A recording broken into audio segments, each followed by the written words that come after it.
Okay, good to get a win. Really appreciate the crowd and their support. I thought the guys did a great job. You know, what courage it took for them to go out there today and the way that they handled it. Just very impressed by them and our team, including all the staff. Back and forth game. Give credit to the Patriots. They had a good plan and did some really good things. And at the end of the day, we were able to come out with the win. And really excited to watch Naheem with that opening kickoff for a touchdown. Happy for him and well executed there. So, the time's yours. You mentioned going into the game how emotional, this was going to be, play to play. For you personally, what was that experience like, and how overwhelming was it at times? Yeah, I mean, it was, like I said, going into the game, a lot of unknowns, just not sure how the players were going to handle it. I feel like I had a pretty good control on how I was going to handle it, but, you never know. Again, just because it was a new situation for us, and we were all thinking of DeMar and his family. And then we come out with the first play there, and it's kind of surreal watching Naheem, score, and then I was more concerned. I guess it's just coach speak, right? But more concerned about the next play and the ensuing 3 quarters and how that was going to,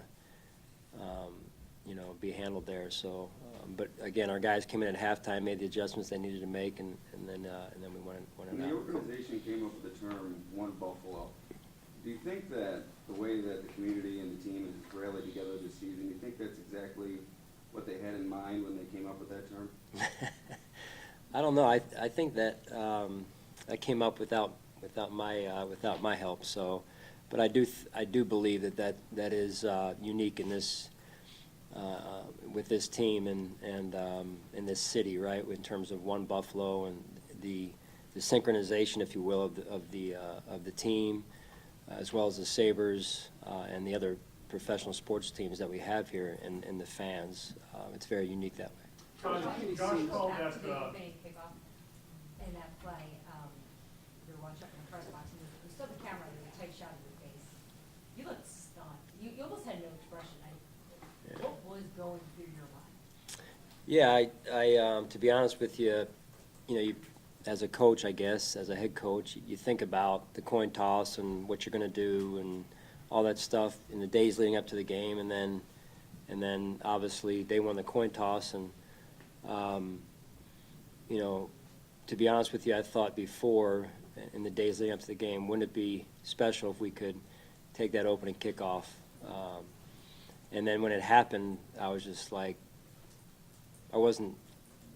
respectfully, I wasn't surprised. Just by the way the week's gone, and then for that to happen, it was like, kind of like, to God be the glory, number one, and then just like, what else, right? What else? But, and not honestly, also not surprised by our guys with that. I mean, it's like that was, they were set on doing that, So just a good moment for everyone. So, Coach, how many seeds you think was planted today, and did you feel the guy above's presence today out there? The guy above me and God? God, yes, sir. Oh, man.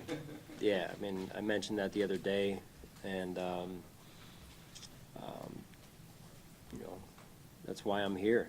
And I believe that. I believe things happen for a reason.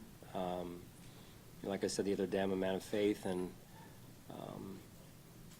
just fun to watch and be around a good group of people that work so hard towards a common goal, and they care so much, in this case, about DeMar and all their teammates. So it's, yeah, like I said, God is so good, and I believe, obviously an unfortunate situation, but God has shown himself through this situation in so many ways.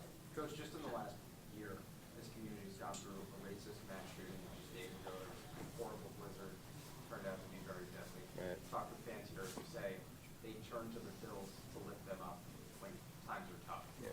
This past week, was it the other way around? Was it the community lifting you guys up? Yeah, I mean, like I talked about, that being in sync with your fan base and the fan base being in sync with your team.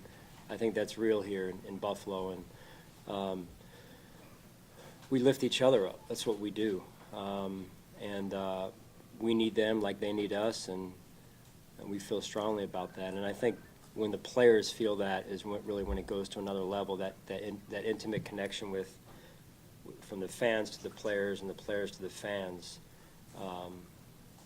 Again, I think that's when it gets to a special level, and our players have that and our fans have that. And I mean, to come out there today, I think it's Zach Brown who's got that song, Family Table. And, you know, being at home today was like we were coming together as a family in that stadium.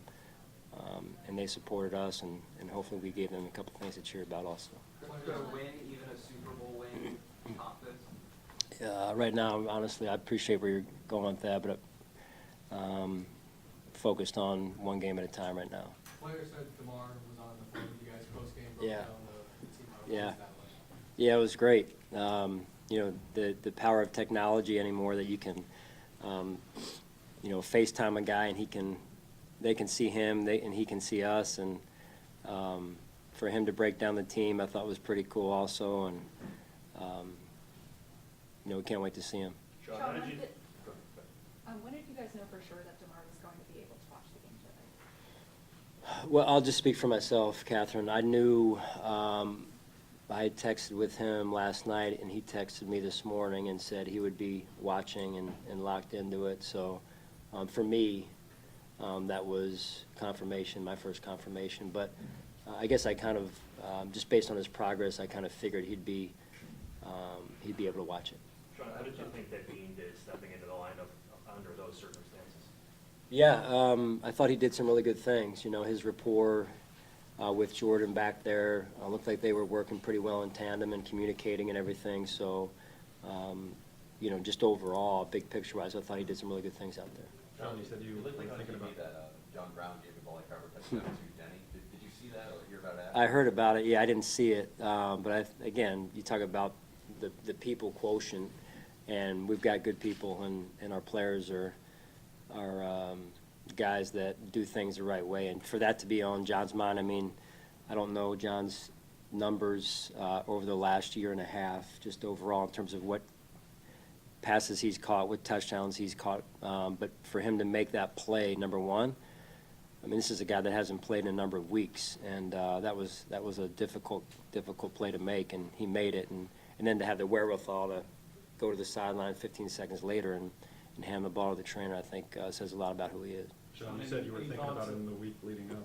If you had won the toss, what would you have done? Deferred or taken the ball? We were going to defer. Yeah.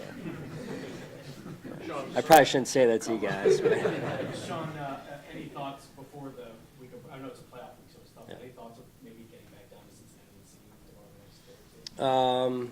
you know, from I'm letting everyone else let me know on that, and we'll do the right thing. And I think we'll know in the next couple of days here what that is, and that's really the important thing for us, is to do the next right thing, and whatever that is for DeMar, that's what we'll do. Sean, Tredavious told us that DeMar texted him last night, 2:30 in the morning. He said he was sorry for putting you guys through it. What does that say about the guy that's in the hospital then, who's apologizing to his teammates and to the rest of them? Yeah. Not surprising. Emotional to hear that. But not surprising because of who DeMar is and how unselfish he is, and what a great person he is. I mean, you guys see the pictures of DeMar, and he's got such a special smile and kind of that that twinkle in his eye when he looks and he smiles, and he just brightens up an entire room. So he's just a special person, and so it doesn't surprise me that he would think of others before thinking of himself in that way. And then with Trey himself, very emotional. I don't know if you saw his comments yet. Fought through it this week. You know, he said he can't wait to just hug him. Yeah. What's it been like, just, you know, he's the leader of your team, just seeing him going through this week? Yeah, that again, all these traumatic events are somewhat different, right? Because very few are the same. And I think for those guys, our players, being on the field when that unfolded was a unique situation. And so then not only moving forward to play a game, but also them being in the game, I think was an added dimension.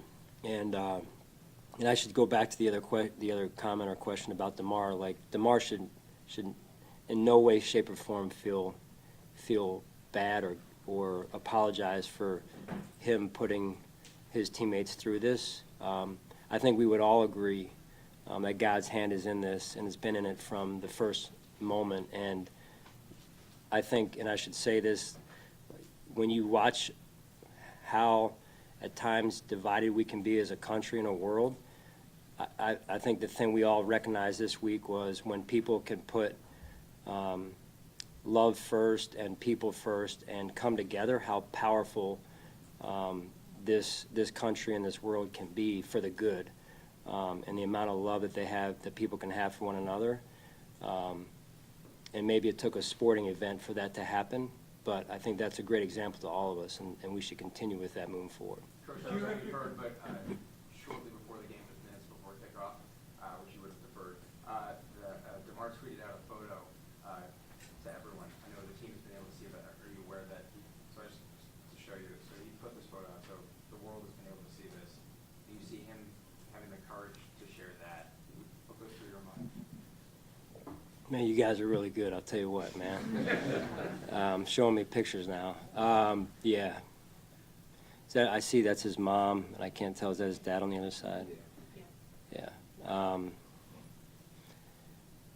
They're a special family. I mean, you know, I've gotten to know his parents now, obviously more than I did before, and what they've been through, his folks, and the way that they handled it. And I was there. I know Brandon and Nate stayed as well, and then Tabani, I mentioned Tabani, he's still there. And